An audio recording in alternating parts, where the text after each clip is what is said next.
Hello दोस्तों, हम लोग जानते हैं कि रजत शर्मा जो शो है उस पे बहुत से सेलिब्रिटीज को और नेताओं को और जो भी फेमस हस्तियां होती हैं उनको बुलाया जाता है, उनका इंट्रोडक्शन करा जाता है और उनसे कुछ सवाल भी किए जाते हैं। वहाँ पे अदालत सी लगती है, आप लोगों को पता होगा। ठीक है, तो उसमें नाना पाटेकर को बुलाया गया था और हम लोग यही देखने वाले हैं कि उस पर नाना पाटेकर आकर उनके सवालों का क्या जवाब देते हैं और किस तरीके से बताते हैं कि कैसे क्या हुआ। ठीक है, और जवाब देते हैं, जवाब हम सुनेंगे कि कैसे जवाब देते हैं। अच्छे जवाब देते हैं तो हमें वही देखना है। तो हम आज आपको वो वीडियो दिखाएंगे और उस पर हम रिएक्शन देंगे कि किस तरह से उन्होंने जवाब दिए। तो चलिए शुरू करते हैं। मुझे दिक्कत है इसमें कोई नहीं सर, मुझे ये बिहार की न्यूज पेपर में ये सुर्खियां बनी थी कि नाना पाटेकर ने बिहार के अगेंस्ट बयान दिया है। मैं कभी राज ठाकरे का आपने समर्थन किया था। तो पहले बिहार तेरा नहीं है, बिहार मेरा भी है। तो तेरे अकेले का बिहार नहीं है। सर ये मैं आपके मुंह से सुनना चाहता था सर। Thank you. जो भी सोशल इश्यूज पे जो भी मूवीज बनती हैं उनका जो ओपनिंग होता है वो इतना अच्छा नहीं होता इन रिस्पेक्ट टू जो रोमांटिक मूवीज बनती हैं वो बनती है। तो इसका कोई पर्टिकुलर रीजन है? उसके लिए जिम्मेदार तो हम हैं ना, हम ही तो जिम्मेदार है। सोशल फिल्म है वो नहीं चलती और जो कमर्शियल है वो ज्यादा चलती है जिसमें नाच गाने हो, तो उसके लिए जिम्मेदार कौन है? हम ही तो है। तो ये सवाल मैं तुझे पूछ रहा हूँ, तू नहीं मुझे पूछ सकती। कभी कभी कहना क्या चाहते हो? कभी कभी आप अपनी फिल्मों से, अपनी कविता से, डायलॉग से एक पॉलिटिकल मैसेज देने की कोशिश करते हैं। जैसे आपने एक फिल्म में कहा कि सरकारी पानी सरकारी फाइलों में कुएं समेत गुम हो जाता है। अमोल पालेकर ने एक फिल्म बनाई थी थोड़ा सा रोमानी हो जाए, तो उसमें पानी, ये आदमी कहता है अकाल है और मैं बारिश लाऊंगा, 5,000 रुपए दो। सिंबॉलिक था। तो बच्चा पूछता है सच्ची मुच्ची बारिश? तो कहता है हाँ मेरे दोस्त, वही बारिश जो आसमान से आती है, बूंदों में गाती है, पहाड़ों से फिसलती है, नदियों में चलती है, नहरों में मचलती है, कुएं पोखर से मिलती है, खपरेलों पर गिरती है, गलियों में फिरती है, मोड़ पर संभलती है, फिर आगे निकलती है, वही बारिश। ये बारिश अक्सर गीली होती है, इसे पानी भी कहते हैं। उर्दू में आप, मराठी में पानी, तमिल में तन्नी, कन्नड़ में नीर और बांग्ला में इसे जौल कहते हैं। संस्कृत में जिसे वारी, नीर, जीवन, पेय, अमृत, उद, अंबु भी कहते हैं। ग्रीक में इसे aqua pura, अंग्रेजी में वाटर, फ्रेंच में earth और केमिस्ट्री में H2O कहते हैं। ये पानी जब आंख से ढलता है तो आंसू कहलाता है, लेकिन चेहरे पे चढ़ जाए तो रुबाब बन जाता है। कोई शर्म से पानी पानी हो जाता है और कभी कभी ये पानी सरकारी फाइलों में अपने कुएं समेत चोरी हो जाता है। पानी तो पानी है, पानी जिंदगानी है। इसलिए जब रूह की नदी सूखी हो, मन का हिरन प्यासा हो, दिमाग में लगी हो आग और प्यार की गागर खाली हो, तब मैं हमेशा ये बारिश नाम का गीला पानी लेने की राय देता। मेरी मानिए तो ये बारिश खरीदी है, सस्ती सुंदर टिकाऊ बारिश, सिर्फ 5,000 रुपए में। इससे कम में कोई दे तो चोर की सजा हो मेरी, आपकी जूती सिर पर मेरी बारिश खरीदी है। नाना पाटेकर से हमने पूछा उनकी फिल्मों के बारे में, उनके बचपन के बारे में, उनके गुस्से के बारे में और सियासत में उनके इंटरेस्ट के बारे में। उन्होंने बताया कि वो नौजवान को कैसा पाठ पढ़ाना चाहते हैं, कौन सा रास्ता दिखाना चाहते हैं। अब और ये मैंने अखबारों में पढ़ा कि आप राज ठाकरे और उद्धव ठाकरे को साथ आए इसकी नसीहत दे रहे हैं। नहीं, मैंने कह दिया था कि आप अलग अलग मत रहो, साथ में कुछ करो काम, हमारा भला हो जाएगा। या ये कह दिया कि जाओ अपने भाई को समझाओ और नहीं समझे तो नहीं, ऐसे नहीं बोला। नाना, ये जो अटैक्स ऑफ 26/11 फिल्म है, इसके बारे में इंटेलिजेंस ब्यूरो ने एक रिपोर्ट तैयार की है। उन्होंने कहा कि इस फिल्म में पाकिस्तानी आतंकवादियों के सामने पुलिस ऑफिसर को सिर झुकाते, सरेंडर करते, हेल्पलेस दिखाया गया है। गलत है।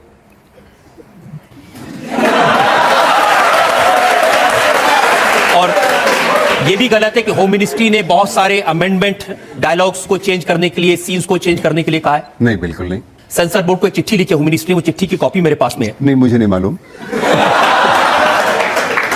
सेंसर बोर्ड में एक मोहतरमा थी मुस्लिम, दूसरे एक हमारे भाई साहब थे और कोई कट नहीं है। फिल्म में कोई ऐसी एक चीज होगी कि नहीं ये निकाल दो, ये लफ्ज निकालो, ऐसी कोई बात नहीं है।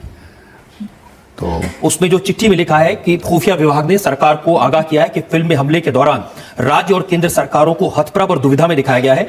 फिल्म में 3 दिन तक ताज होटल में पाकिस्तानी आतंकवादियों के साथ हुई खूनी जंग के दौरान सरकार और सुरक्षा एजेंसियों को फैसले लेने में देर करते और ढुलमुल रवैया अपनाते भी दिखाया गया है। जा पूछ क्या भाई कैसी लगी?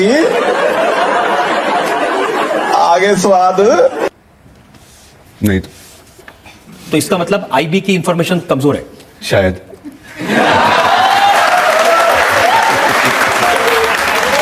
नाना, ये सही है कि ये फिल्म इतनी डरावनी है? शेखर कपूर ने कहा कि उन्होंने ये फिल्म देखी तो उनकी रात की नींद उड़ गई। नहीं, ये जो वाकया था वो हमने सबने देखा है कि जो ये घट रहा था उसके बाद भी कितने दिनों तक, आज भी वो याद करो तो हमारी नींद उड़ जाती है।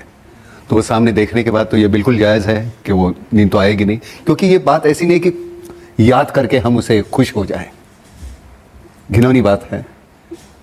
तो जो घिनौनी बात है, जिसको याद करके खुश नहीं होती, जिसको देख के नींद उड़ जाती है, उस पर फिल्म बताने की जरूरत क्या है? उसके बाद ये वाकया है, उसके बाद डायरेक्टर कुछ कहना चाहता है, वो आखिर के 15 मिनट है, उस 15 मिनट के लिए ये तो दिखाना पड़ेगा क्या हुआ था। और वो जो 15 मिनट है जिसमें डायरेक्टर कहना चाहता है कि इसके लिए मैंने फिल्म की, और जो मैंने किरदार किया है राकेश मारिया साहब का, तो उसके जरिए उन्होंने कहने की कोशिश की है। मुझे लगता है कि वो बयां वैसे नहीं कर सकते कि अभी ये ऐसे हुआ ऐसे हुआ ऐसे हुआ। उसका एक पूरा जो इम्पैक्ट आता है वो पूरी फिल्म देखने के बाद, कैसे घटा क्या है, तो आपकी साइकी में हो जाएगा, इससे इसका ये परिणाम होगा, इसका ये परिणाम होगा, और आखिर में जब आप उठ के बाहर जा रहे हैं तो मुझे पूरा यकीन है आप एक लफ्ज नहीं बोलेंगे एक दूसरे के साथ। ये सोचने पे मजबूर करेगी फिल्म। अमिताभ बच्चन ने ये कहा, उन्होंने कहा जब मैंने फिल्म देखी तो मेरी आंख में आंसू आ गए, मैं कुछ कहना चाहता था लेकिन कह नहीं पाया, खामोश रह गया। मुझे भी उन्होंने खत लिखा है, मुझे बड़ा अच्छा लगा कि एक ऐसे मेरे सीनियर एक्टर है जिनको देख के हमने कॉलेज में बड़े हुए हम, और उन्होंने मुझे खत लिखा है, फोन पे बात की है कि नाना। तो मैंने कहा कि ये फिल्म तो लगती ही नहीं, ये तो है नहीं फिल्म पैसे कमाने के लिए या चलो ये कोई कमर्शियल एक्सप्लॉइट करेंगे, वैसी बात है नहीं। ये एक अनुभव है और उसके बाद एक नसीहत है।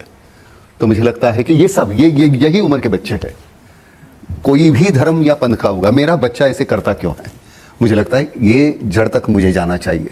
मैंने आज तक कोई धर्म पंथ मैंने माना नहीं, मुझे लगता है मैं इंसान हूं। ये कहने के लिए नहीं, ये डायलॉग नहीं है, बचपन से लेके, क्योंकि मेरा बचपन गया हूं मुरुड जंजीरा में, मुसलमान मियां अहमद के घर में हम रहते थे, तो मुझे मालूम ही नहीं हिंदू मुसलमान में फर्क क्या होता है। और सच में मतलब क्या होता है, क्रांतिवीर का सीन देखो, ये खून का जो है चलो थोड़ा ड्रामेटाइज कर दिया, लेकिन असलियत तो वही है, डायलॉग है, उसमें कोई मतलब ड्रामेबाजी ज्यादा है नहीं। अब उस तरह की हाइकी की फिल्म थी तो उसमें वो करना पड़ा, लेकिन मुझे लगता है कि ये है ही नहीं कोई फर्क। क्या फर्क हो सकता है, मुझे नहीं लगता। हमारे पास एक इतना बड़ा माध्यम है प्रभावी, और फिल्म के जरिए अगर हम कुछ कहते हैं तो वो बेहतर होगा। तो 26/11 जो फिल्म बनाई है, इसके माध्यम से क्या कहना चाहते हैं आप? देखो आप, मुझे लगता है कि एक टिकट तो आपको कटवानी पड़ेगी, तो उतने तो पैसे हैं। तो ऐसे अभी सभी कुछ मैं यहाँ बता दूं तो ये देखेंगे नहीं, लेकिन कुछ बता देंगे तो शायद सब लोग देखेंगे। नहीं, मुझे लगता है, मुझे ऐसे लगता है कि मैं पहले ही कह दूं ये फिल्म है नहीं, एक अनुभव है और उसके बाद एक नसीहत है। और मुझे पूरा यकीन है एक बार देखने के बाद आप चुप नहीं बैठेंगे, 10 बार ये फिल्म देखेंगे, मुझे पूरा यकीन है। क्योंकि यहाँ ना तो चिकनी चमेली है, ना तो मुन्नी बाई है, कोई नहीं है, बावजूद उसके आप सोचेंगे नहीं ये मुझे देखनी चाहिए। आपको कुछ कहती रहेगी ये फिल्म, वो झंझोड़ देगी आपको। जब फिल्म का विचार आया था, जिस दिन रामगोपाल वर्मा के मन में, वो उस साइट पर गए थे ताज में जहां पर यह अटैक हुआ था, और वो मुख्यमंत्री के साथ गए थे, तो मुख्यमंत्री की कुर्सी चली गई थी। ये उस वक्त रामू ने, मुझे नहीं लगता फिल्म के बारे में सोचा होगा। रितेश भी गया था, तो रितेश और रामू फिल्म बनाने की सोच में वहां गए थे। ये सोचना गलत है। मुझे लगता है रामू ने इसकी सफाई भी दी है, उसने कह दिया 100 बार, तो खैर जाने दो ना यार, रामू की बात रामू से करो।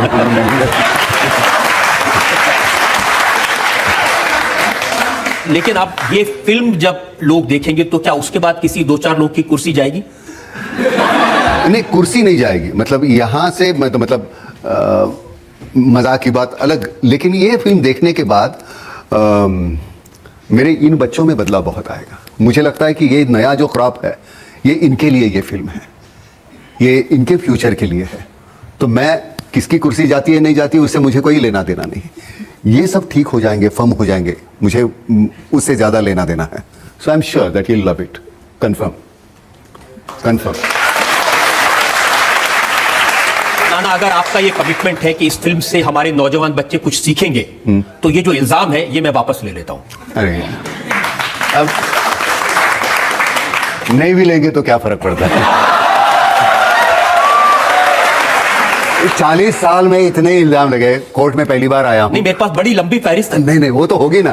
कुछ तो मेरे भी खिसे में, मैंने कहा मालूम नहीं होंगे तो मैं भी एक लिस्ट दे दूं। लेकिन इल्जाम तो होते रहेंगे। आप अगर फर्म है, आपके यहाँ क्लैरिटी है, तो मुझे नहीं लगता कोई दिक्कत होती है। वो क्लैरिटी होनी चाहिए, वो है।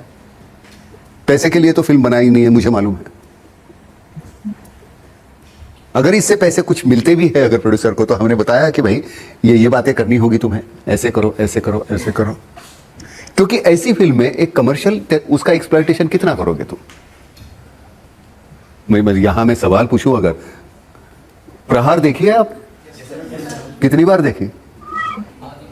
वेलकम कितनी बार देखी? धंधे में फर्क तो होगा। हम दस नहीं के लिए नहीं, जवाब और होता है। देखने के बाद मुझे मालूम है तूने 10 बार बोला है, तू ये 11 बार देखेगा। अरे वाह, अरे वाह। अपनी तरक्की की तरफ जाएंगे।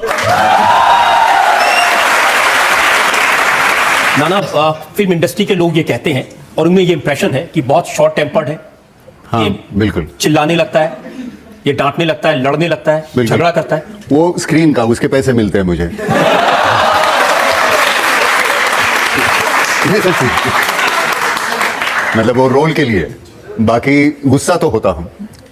लेकिन उस गुस्से की वजह से एक दो डायरेक्टर ने सोचा कि नाना पाटेकर को ये रोल ना दिया जाए। बिल्कुल सही है।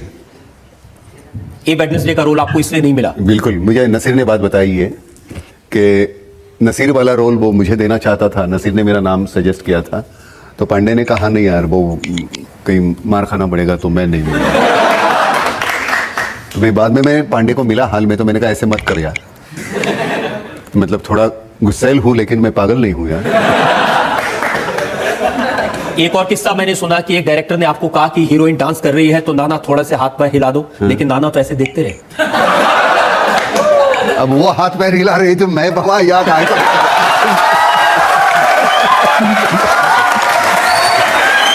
मैं बहुत ही मेहनत की शुरुआत दे रहे हैं। इसलिए जो राइटर है वो भी आपके लिए ऐसे डायलॉग लिखते हैं कि अब वो याद है, आ गए मौत का तमाशा देखने। हाँ। लेकिन ये पर्टिकुलर जो सीन कर रहे थे उस वक्त तबीयत ठीक नहीं थी, मैं अस्पताल में था, और मेहुल कुमार ने तकरीबन 1-2-3 हज़ार का ऑडियंस बुलाया था। अब मैं ना आऊं वहां जाऊं तो इतना पेमेंट करना पड़ता, तो मेहुल कुमार हॉस्पिटल में आया नाना, तो मैंने कहा चल चलते हैं। अब सीन लिखा हुआ नहीं है, तो मैंने कहा एक काम कर, एक ही वक्त 5 कैमरे लगा दे, और एक तो कैमरा चलते रहना चाहिए, तो मैगजीन्स तैयार रखना। मुझे मालूम नहीं मैं क्या बोलने वाला हूं।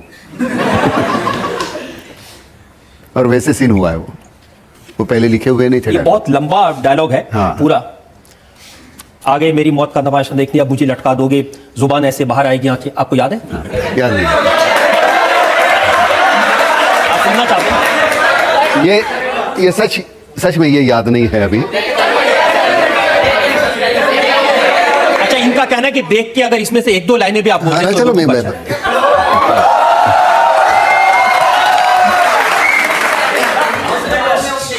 आ गए मेरे मौत का तमाशा देखने, अब मुझे लटका देंगे, जुबान ऐसे बाहर आएगी, आंखें बाहर आएगी, और यहीं लटकता रहूंगा। फिर मेरा भाई मुझे नीचे उतारेगा, आप चर्चा करते हुए चले जाओगे, खाना खाओगे और फिर से सो जाओगे। तुम्हारी यही नामर्दानगी बुज़दिली एक दिन इसी देश के मौत का तमाशा इसी खामोशी से देखे। कुछ नहीं कहना चाहता तुम्हें, बस हो गया भाई।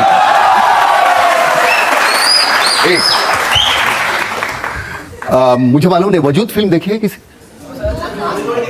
वजूद एक फिल्म थी जिसमें एक बेहतरीन कविता जैसी लिखी थी जावेद साहब ने, अख्तर साहब ने, और माधुरी के लिए मैं एक तरफा माधुरी से प्यार करता हूं।